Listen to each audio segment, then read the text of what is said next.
Servir le Seigneur ne signifie pas que vous ne servez plus votre prochain, mais cela doit vouloir dire que tout service pour les hommes a pour fondement constant le service pour Dieu. C'est le service dirigé vers Dieu qui nous pousse à aller vers les hommes. Dans Luc 17, 7, 10, nous voyons très clairement ce que désire le Seigneur. Ce passage montre deux manières de travailler, labourer le champ et paître le troupeau. Ces deux occupations sont bien sûr très importantes. Cependant, le Seigneur déclare que même lorsque le serviteur s'en retourne après avoir accompli ses tâches, c'est la satisfaction du maître qui est primordiale et non celle du serviteur. Il ne doit donc pas satisfaire en premier lieu ses besoins, même légitimes. Lorsque nous revenons après avoir accompli un travail, nous aimons raconter tout ce que nous avons fait. Mais le Seigneur nous dira, « Ceins-toi et donne-moi à manger ». Il a besoin du service pour lui-même. Peut-être que nous avons travaillé sur un vaste champ et pris soin de beaucoup de brebis. Mais tout notre labeur sur le terrain et parmi le troupeau ne peut nous dispenser du ministère de la satisfaction personnelle du Seigneur. C'est notre devoir suprême. Frères et sœurs en Christ bien-aimés, auditeurs, auditrices, que recherchons-nous? Que recherchons-nous? Est-ce seulement le travail sur le terrain? Prêcher l'évangile aux perdus? Prendre soin du troupeau en répondant aux besoins des croyants? Ou bien, veillons-nous à ce que le Seigneur reçoive sa nourriture jusqu'à sa pleine satisfaction et qu'il boive jusqu'à ce que sa soif soit étanchée?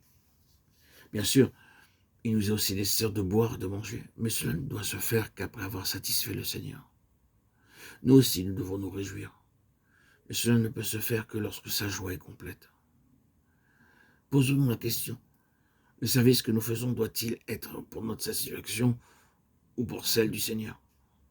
Je crains que lorsque nous avons travaillé pour le Seigneur, nous ne soyons pleinement satisfaits, avant qu'il ne soit lui-même satisfait. Nous sommes souvent réjouis de notre travail alors qu'il n'a pu y trouver lui-même aucune joie. Frères et sœurs en Christ, bien-aimés, chers amis, lorsque nous avons, vous et moi, fait tout notre possible, nous devons encore reconnaître que nous sommes des serviteurs inutiles, des instruments inutiles. Entre les mains du potier, lui seul dirige nos vies, lui seul nous accorde ses grâces, lui seul qui s'immole continuellement sur l'autel, nous offre sa vie. Nous sommes sa propriété, sa possession.